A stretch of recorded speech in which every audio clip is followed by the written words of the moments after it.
पाहत आहात live Maharashtra police times news channel. Live Maharashtra times news चॅनलला लाईक करा, शेअर करा व सबस्क्राइब करा। धाराशिव जिल्ह्यातील येरमाळा पोलीस ठाणे हद्दीत हायवेवरून जाणाऱ्या चालत्या ट्रकमधून मेंढ्या चोरीस गेल्याची घटना उघडकीस आल्यानंतर स्थानिक गुन्हे शाखेने अवघ्या 24 तासात कारवाई करत चोरीतील मेंढ्या आणि वाहन जप्त केले।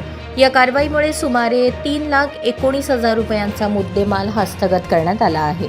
23 मे 2026 रोजी पहाटे अज्ञात चोरट्यांनी हायवेवरून जाणाऱ्या ट्रकमधून मेंढ्या चोरी केल्याची घटना घडली होती। या घटनेची माहिती मिळताच रितू खोकर यांच्या मार्गदर्शनाखाली स्थानिक गुन्हे शाखेचे पथक तपासासाठी रवाना करण्यात आले।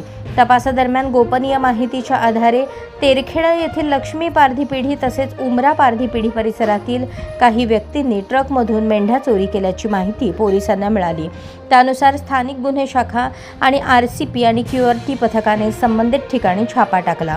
कारवाई दरम्यान बाभळीच्या झाडाखाली उभ्या असलेल्या लाल रंगाच्या टमटम वाहनाजवळ काही संशयित इसम दिसून आले।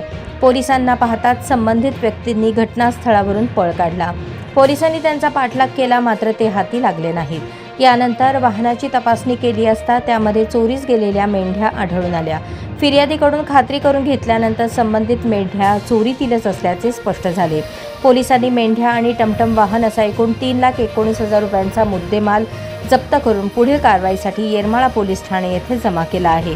ही कारवाई विनोद इचपवार यांच्या नेतृत्वाखाली करण्यात आली। पुढील तपास सुरू आहे। कॉलेज, महाविद्यालय, इन्स्टिट्यूट, विविध ट्रेनिंग सेंटर्स, व्यवसाय, लग्न सोहळा, वाढदिवस सोहळा, विविध कार्यक्रम, शहरी व ग्रामीण भागातील जयंती, पुण्यतिथी सोहळा, शुभेच्छापर जाहिरात, विविध निवडी, विविध सोहळे व शैक्षणिक, राजकीय, सामाजिक क्षेत्रातील जाहिराती स्वीकारणे चालू आहे। संपर्क live all India police times news, live Maharashtra police times, mobile क्रमांक 9850 36 32 02।